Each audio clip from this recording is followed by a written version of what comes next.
What up, my peeps? It's Alex here, and today I'm coming out to you with a review of the new Linkin Park CD, One More Light. So in the past, I've done reviews of CDs and TV show like Ryan Adams and Fuller House. I did it like track by track or episode by episode. I'm gonna do something similar this time, but I'm gonna be ranking them from least favorite to favorite. So without any further ado, let's get started. There are 10 songs, so let's get started right now. And also at the end, I'll be giving a little bit more detail on the Fidget Spinner giveaway contest. Alright, so 10 songs, let's do it right now. Go. So, number 10, the worst song on the CD is Halfway Right. It was unrecognizable to the band. It didn't sound anything like them. It was unoriginal, generic, lackluster, it went nowhere, and there was really just nothing going for it. It was boring. There was just really nothing, honestly. And, you know, when you have and the sad thing is, it could have had a lot of potential. They could have made it into what a lot of Linkin Park fans like, a heavy metal, like, new metal, just go full out like that. It had that potential, they didn't go there. It's the worst song on the CD, I give it a D.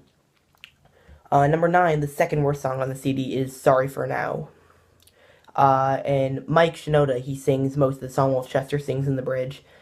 It was kind of hard to get into. I couldn't really get into it that well. Nothing really stood out. It was, once again, boring and generic. The second time I listened to it, though, I thought it was a whole lot better, but it's not going to have an outcome on my final grade for this CD, so I'm not going to, like, change anything. I will still keep the grade as a D. Hold on, what did I put next? I'm reading off my note paper.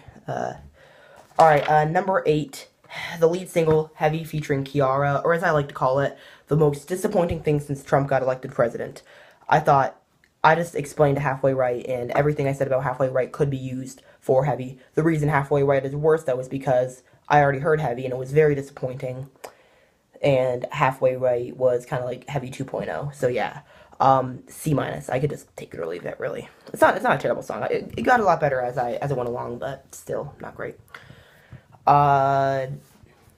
At number 7, we have the opener, Nobody Can Save Me. This song isn't bad. When it started off, it kind of had that vibe to Save Rock and Roll, which is a song by Fall Out Boy featuring Elton John. Kind of had like an ambient / dubstep beat to it. And it's about Chester Bennington fighting internal struggles. And again, it had some missed potential, but it could have gone somewhere, it just really didn't. It was still a not bad song, still good to some extent. I give it a C. At number 6, we have, let me just make sure, number 6, we have Invisible. Once again, Mike sings this whole song while Chester does some backing vocals.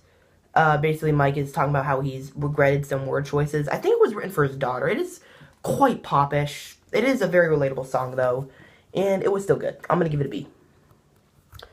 Next up, we have Battle Symphony at number 5, and this was the song that got me excited for the CD. It was one of the songs that was released in advance for the CD.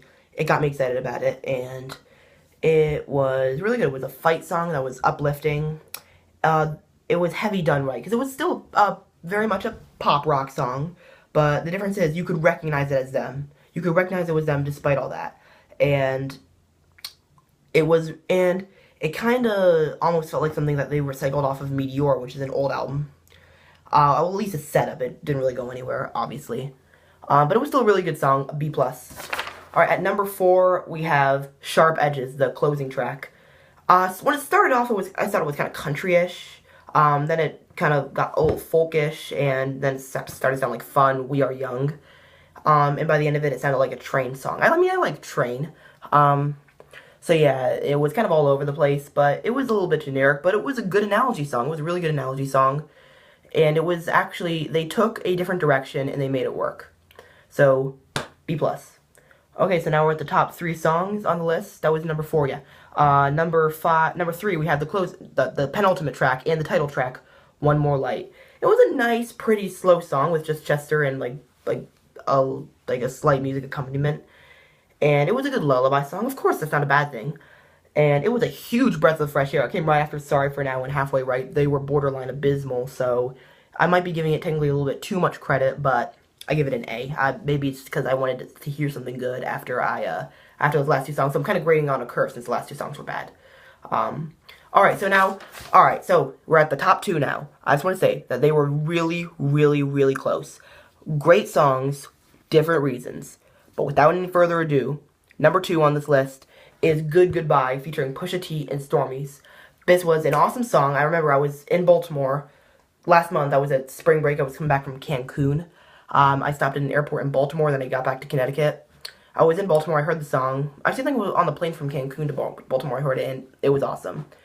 I was sold on the CD finally, and it was like classic Linkin Park plus some electronic influences. Chester singing, awesome as always.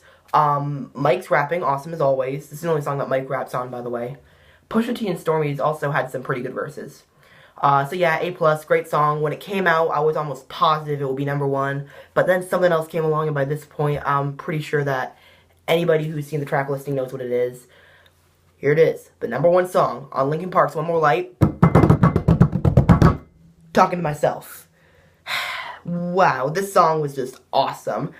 It was reminiscent of Burn It Down, which was a hit that they had 5 years ago.